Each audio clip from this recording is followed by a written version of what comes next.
Hello students, in this video we'll discuss the relationships between Abel Summability and Cesaro Summability. Let's be given a sequence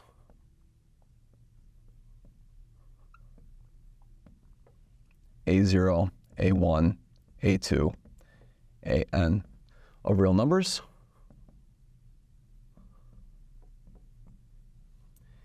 and define Sn to be A0 plus A1 plus AN. All right. And then that's, of course, the nth partial sum, right? Our nth partial sum.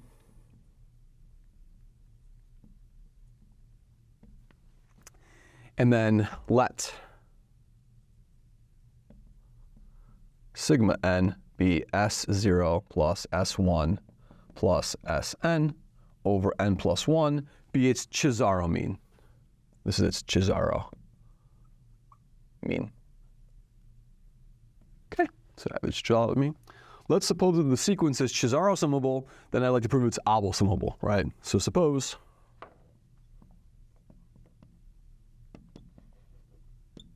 that sigma n converges to some number sigma as n goes to infinity.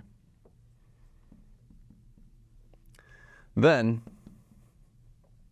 the limit as r goes to 1, or should say x goes to 1 maybe from the right, x goes to 1 from the left of the sum, n goes from 0 to infinity of an x to the n will also be equal to sigma, the Cesaro limit. Okay, in other words, this is Abel summable. That's to say that we are Abel summable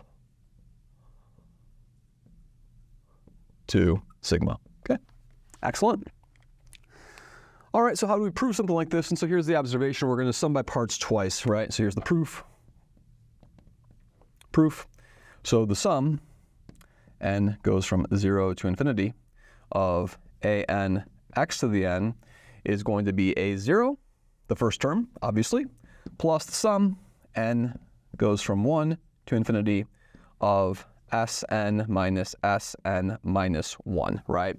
If we look at Sn minus 1, what would that look like? Sn minus 1 would be A0 plus A1 all the way down to An minus 1. And so if I subtract Sn from Sn minus 1, I'm just going to get An over here, right? Times x to the power n. And so what are we going to have over here? This is going to be A0. Of course, S0 is A0, so this is going to be equal to the sum. N goes from 0 to infinity over there. For the first term over there, it's going to be what? The first term is going to be, just give me a, let's see, an S0, then S1. So I'm going to have an S0, Sn to the power xn, like that. And then the second term over here is going to be shifted over, right? So I've already used the A0, so now I have this sum to examine over here, minus the sum, n goes from 1 to infinity. So in other words, I take that A0 and toss into this first part of the sum.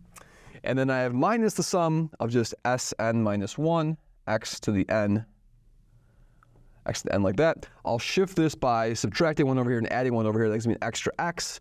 And so what we see over here is we see that this is going to be exactly equal to just one copy of that thing and then minus an extra x, because when I shift the index of summation over here, what will happen? If I change this number over here to a 0, this becomes Sn, and this becomes x to the n plus 1 when we shift over here. So there's an extra x in that sum.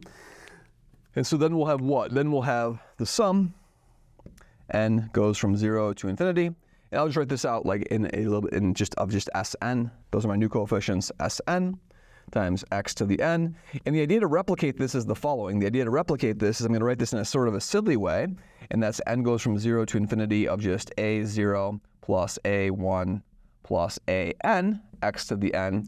And so if I use this observation, I can basically play the same game by summing with parts with this thing over here, and I can claim that with an extra factor of x minus 1 by iterating this argument, I get x1 minus x squared times the sum, n goes from 0 to infinity of S0 plus all the way down to Sn, x to the power n, and now that is just n plus 1 times sigma n, right? So this thing over here is exactly just equal to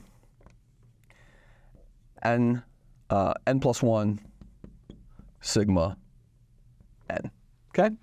So we've just shown the following. We've just shown that the sum n goes from 0 to infinity of a n x to the n is equal to what? Is equal to 1 minus x squared. 1 minus x quantity squared. The sum n goes from 0 to infinity of n plus 1 sigma n x to the power n. Okay?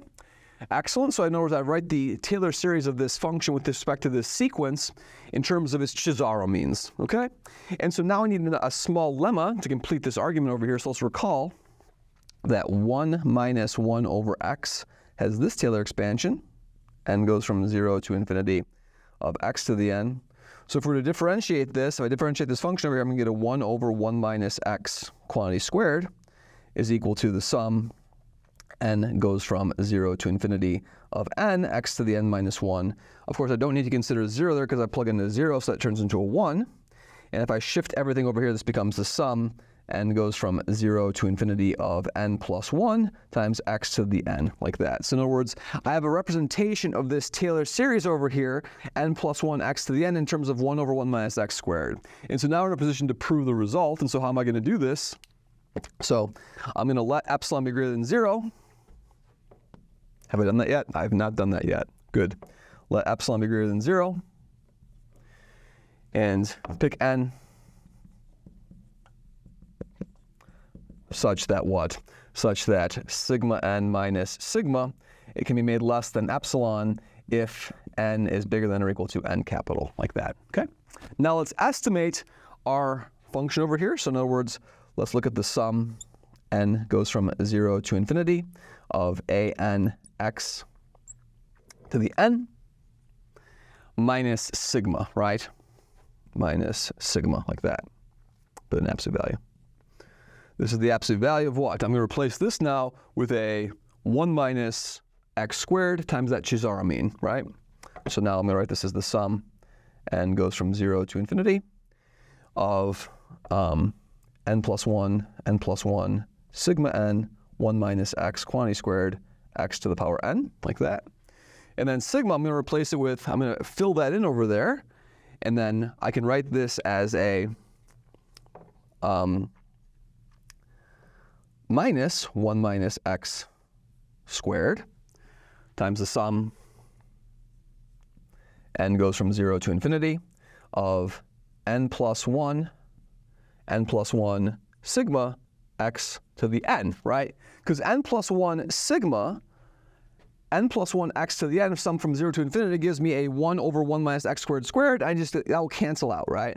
And so now my terms of the same expression over here, so this is equal to 1, I'm going to pull that out of everything, 1 minus x quantity squared.